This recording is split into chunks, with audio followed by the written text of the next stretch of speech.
That's right. You saw the title of the video. You know what you clicked here for. There's $1 million sitting in my bank account right now as we speak. And yes, I'm saying that to flex on you and show you that I'm not just more handsome than you, I don't have nicer hair than you, but I'm also more rich than you as well. Because what other reason is there to post on social media if you're not doing it to flex, you know?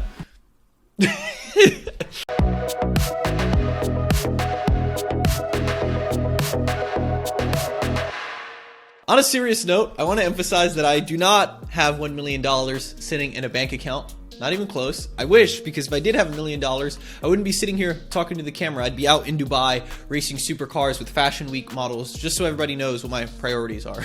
Okay, seriously, all the jokes aside, the title is not clickbait. In the 4 years since I started my first business when I was 19, I've been able to make a cumulative of over $1 million between all my businesses, investments, and income streams in the past 4 years. When I was younger, I thought being able to make $1 million was some crazy huge number. I thought that once I had made that much money, cumulatively, even over years and years, I would have enough money saved up to be set.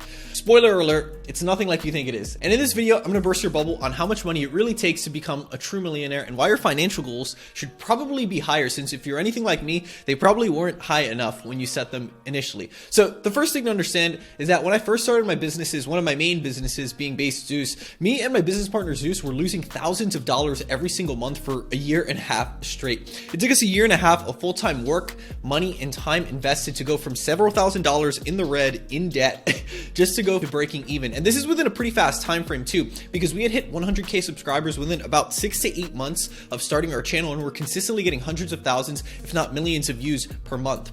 It takes most people years to get their first 100K subscribers. And despite all of this success, it took us a whole year on top of that to actually make that success profitable. Now, obviously Zeus wasn't the only business I had going on at the time. On the side, I was doing low-level marketing consulting and freelancing for startups in New York to pay my bills and work my way through college. This was earning me roughly 20 bucks an hour as a part-time gig worker, but I was doing it for a few years, so the amount of money added up. So now that you have some context, let's go back 4 years into the past to show you how all of this played out. So in 2017, between all my income streams, I made roughly $58,000 in gross revenue. In 2018, between all my businesses and income streams, I made $290,000 in gross revenue. 2019, we were just about $375,000 in gross revenue between all my businesses, income streams, investments. And in 2020, still rough numbers, still having totally calculated it all up on taxes and all that, but we are at $400,000 roughly is my best guess. It's not much more than 2019, but given how COVID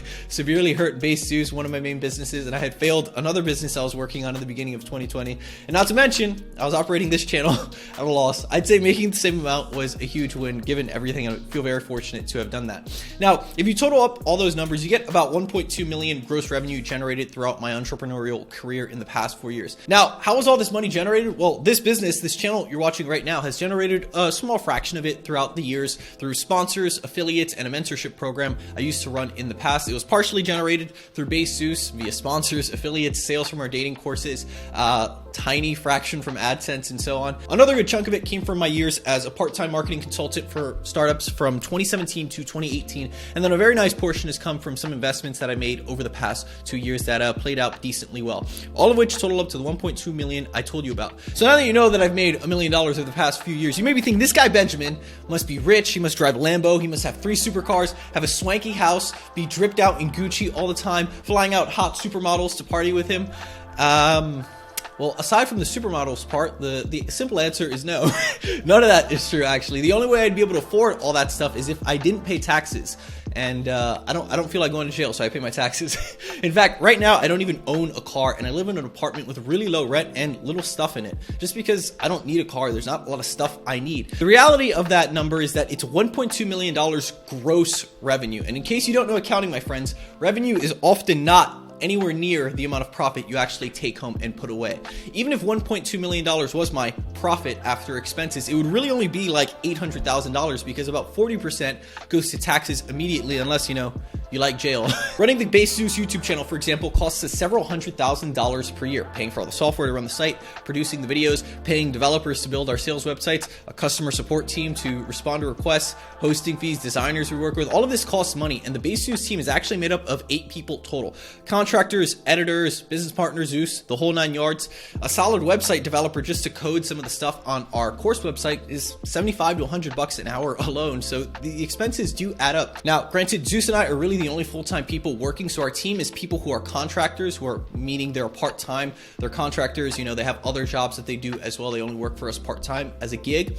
But contractors aren't the only big expense. The expenses for hosting thousands of people inside our courses, hosting fees for all of the softwares it takes to run our business and do everything can also add up and cost an arm and a leg. And that's just one business, for example. If you reinvest back into the business, there isn't much profit left at the end of the day.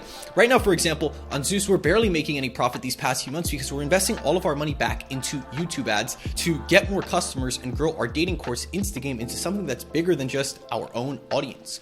To make the videos you see on this channel requires me, my video editor, and my thumbnail designer, and the software I use to run the back end of the channel and the whole business. Every video that comes out on this channel that you see costs money. So when you count all the expenses, reinvesting back into the business, reinvesting into new businesses, meaning you don't take profits, and then 30 to 40% tax rates when all is said and done, there's not much left over to be using on Lambos and bottle service at the club. I mean, is there a supermodel in the other room right now? Yes, of course. Is there another one on the way? Yes, of course.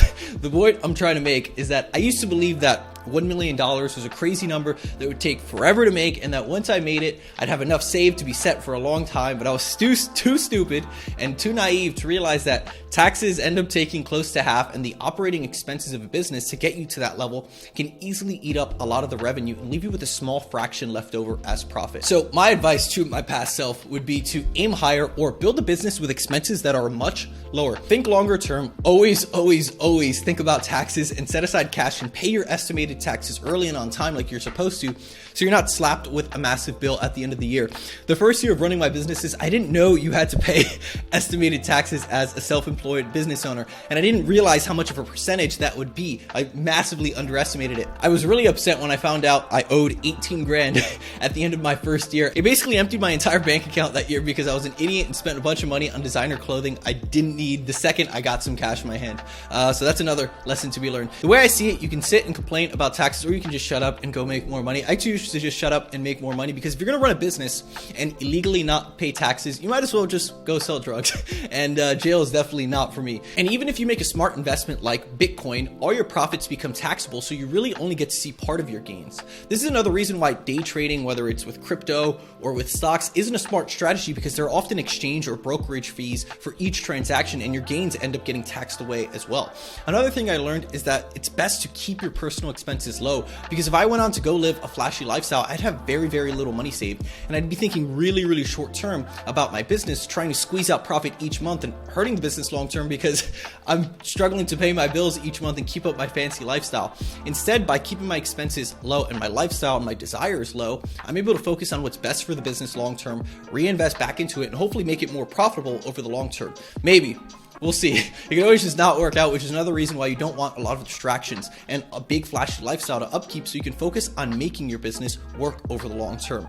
Also, this video, I didn't make this video to flex at all or show you how cool I am, because the reality is the amount that you actually keep at the end of the day is very low, which is the reason I'm making this video, to sort of give you that insight, to make you think longer term about how you approach your businesses, about how you approach wealth creation. Because the truth is, I'm not that great of an entrepreneur, and I've made lots of mistakes when it comes to money and running my businesses that could have made me way richer now if I would have just avoided them and known them sooner. So I hope I can impart some knowledge onto you that can help you be a little richer, a little faster than I was. I'm also not some super wealthy rich guy by any means either. I just keep my lifestyle expenses low and save a lot, so I can think longer term about my businesses, and I don't have a fragile lifestyle that I have to upkeep all the time. Because right now, for example, with Base Zeus, one of my main businesses, we're operating with very little profit because we're reinvesting back into the business. And when you think about this gross amount of $1 million over 4 years, 4 years is a very short time horizon to think about starting and building a company. In Silicon Valley, for example, it's common for tech entrepreneurs to make no money for years and then IPO or sell their company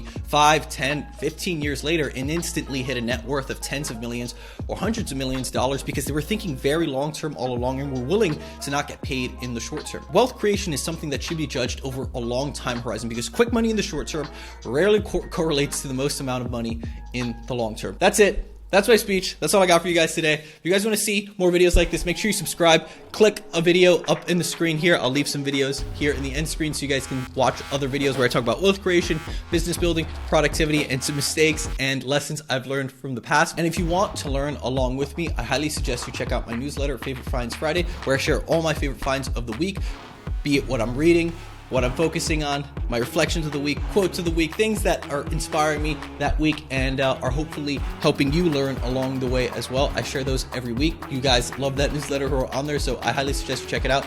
No spam, no selling you anything, just sharing my thoughts and sharing what I'm consuming that week that I think you will find valuable. Yeah, that's it. Watch another video and I'll see you guys soon.